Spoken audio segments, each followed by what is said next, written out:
Good evening, my name is Cody Harrison and I'll be talking about The Lorax by Dr. Seuss. Dr. Seuss was a household name, especially by kids. There is even a whole week dedicated to him in memory of him. He is best known for his creativity and his love for children. According to the article Friends of the Lorax, John Miller states Dr. Seuss is the most popular children's author of the 20th century. Dr. Seuss didn't have kids of his own, which makes us wonder he was able to fill in that hole. Dr. Seuss said, "You make them, I'll amuse them," and that's exactly what he did.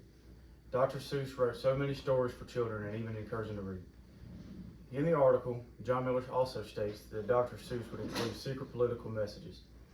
These viewpoints are seen heavily in his book, The Lorax. The Lorax came out in 1971, and Dr. Seuss often said it was his favorite book. That's probably because he made a big statement with it to support environmental activists. As an adult, I can see the message he was trying to send to the world. And since I enjoyed this book so much, I'm going to share it with y'all. So the book starts with the Onceler. The Onceler had this great ambition to become greater and do great things and make all this money. He couldn't do that back home, so he left. And he got to a place in a forest that was full of truffle trees. And he figured that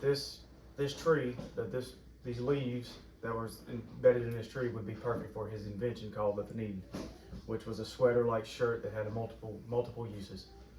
So he chopped it down, and when he chopped the tree down, the Lorax appeared and was a little disappointed that he chopped the tree down. Well, the Onceler told him he would never do it again, and the Lorax kind of went and did his thing. The Onceler made us Thneed, went to the market to try to sell it and make it big. Well, nobody wanted it.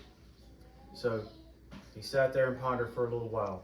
Well, eventually somebody came and they were very interested in all these people started wanting it. So because of that demand, he had to call his family in. So his family came in and they started making all these Thneeds, this invention, his creation. So, which meant that all the truffle trees had to be chopped down now to carry out his plan. So when he cut down all the truffle trees, he was popping and locking, making all types of money with the Thneed. Well, they had to build a factory, obviously, so when all the trees were cut down, that meant all the animals, including the Lorax, had to leave because of the smog. And so they left. Well, the Onceler realized that all of his friends he had made throughout that time were leaving, and that he made a big mistake.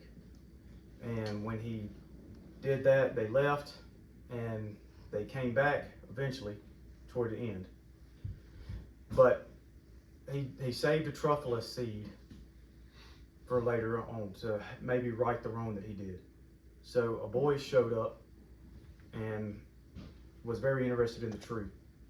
So knowing what the Onceler knows that he messed up, he gave the boy the truffle seed and told him to plant the seed, take care of the seed, and water the seed, that pretty much great things will happen once you plant this seed. And that is pretty much the story in a nutshell. It's the best as I can describe it and tell it. So thank y'all for listening to the story of the Lorax.